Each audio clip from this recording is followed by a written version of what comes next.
जब मुझ जैसे को मेरे ईमान ने रोका तो आप तो आईएएस हैं। हाँ, इतना दावा जरूर है कि अगर ईमान से आप खुद ही जांच कर दे तो घोटाले की रकम देख और जान माथा ठनक जाएगा। महंगी गाड़ियों में घूम रहे कई लोग जेल चले जाएंगे।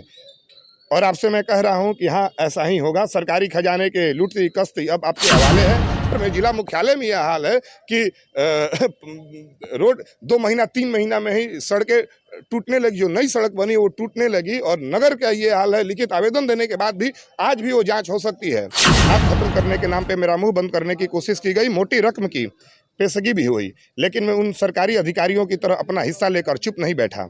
मुझ जैसे सामान्य आदमी को यह जायज नहीं लगा। मेरे ईमान ने मुझे रोका। मैं अब भी लड़ रहा हूँ। अब तो मेरे पास इस लूटपाट के पुख्ता प्रमाण मौजूद में ज्ञापन मैंने सौंपा है, जिसमें ज्ञापन को एक बार मैं जानकारी दे दूं कि एक बार पढ़ के बता दूं कि लिखित ज्ञापन में क्या है। सेवा में जिलाधिकारी महोदय बक्सर, नगर परिषद बक्सर में हुई लूट को खुली छूट देने के संबंध में। महोदय, नगर परिषद बक्सर में हर साल सरकारी खजाने से करोड़ों रुपए का घपला होता है। घर का नक्शा पास करने, होल्डिंग टैक्स जमा करने से लेकर योजनाओं में भारी कमीशन का खुला खेल चल रहा है। अदना कर्मचारी से कार्यपालक पदाधिकारी ईओ तक का उसके औकात के हिसाब से कमीशन तय है। हर योजना में 35% तक कमीशन। नतीजा 3 महीने में ही शहर की सड़कों की गिट्टियां दिखने लगी, कई सड़कें टूट गईं। इन कमीशनखोरों ने लोक आस्था का पर्व छठ को भी नहीं छोड़ा। छठ में करोड़ों रुपए खर्च किए गए, जिसमें 44% तक कमीशनखोरी हुई।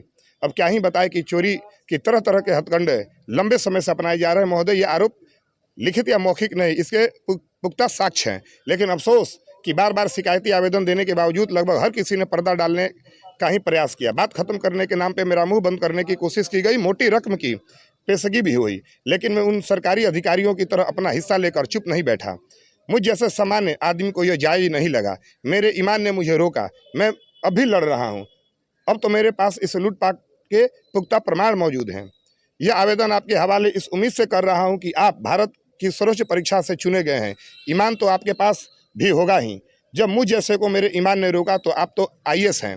हाँ, इतना दावा जरूर है कि अगर ईमान से आप खुद ही जांच कर दे तो घोटाले की रकम देख और जान माथा ठनक जाएगा। महंगी गाड़ियों में घूम रहे कई लोग जेल चले जाएंगे। और आपसे मैं कह रहा हूं कि हाँ, ऐसा ही होगा। सरकारी खजाने के लूटती कस्ती अब आपके हवाले है। यदि अंतर्मन गवाही दे तो साक्ष्यों के लिए मेरे दिए गए नंबर पर फ़ोन करने की एक छोटी सी जिम्मेदारी जरूर निभाइएगा। भारत के एक सजग और सतर्क नागरिक होने के नाते हमारा और आपका इतना दायित्व तो बनता है। आकाश कुमार सिंह उर्फ रामजी सिंह। यह मैंने आवेदन आज जिलाधिकारी महोदय कार्यालय में दिया है और जिलाधिकारी महोदय अभी नहीं है। और जानकारी के लिए आप सभी सोशल मीडिया के बंधुओं से बताना चाह रहा हूं कि लगातार इतना पत्रचार हुआ है। माननीय मुख्यमंत्री से लेकर सभी जगहों पे पत्रचार के माध्यम से हम लोग, और अभी तक जितने भी जांच हुई अभी कोई रिपोर्ट हम लोग को मिला नहीं है। तो अभी हम लोग माननीय न्यायालय के शरण में भी जा रहे हैं। और मुझे पूरी उम्मीद है कि जो भी जांच हुई है, या ये तो मुझे जानकारी नहीं है कि कहां तक पहुंची है, लेकिन कई ऐसे जांच टीम बैठी है बनी जिसमें कई लोगों को हम लोग प्रमाण भी दिए हैं, लेकिन कोई अभी तक कार्रवाई नहीं हुई।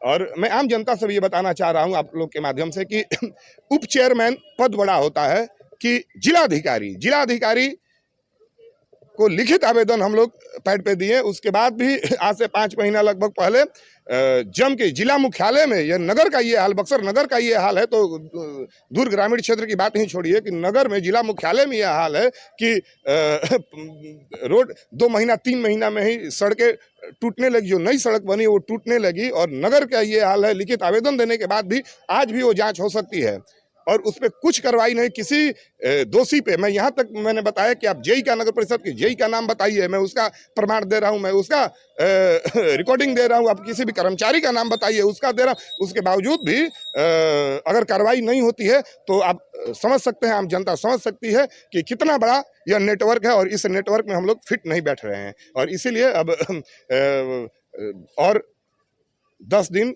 15 दिन समय लग सकता है माननीय न्यायालय में। उसके बाद हम लोग बड़ा डिसीजन लेंगे।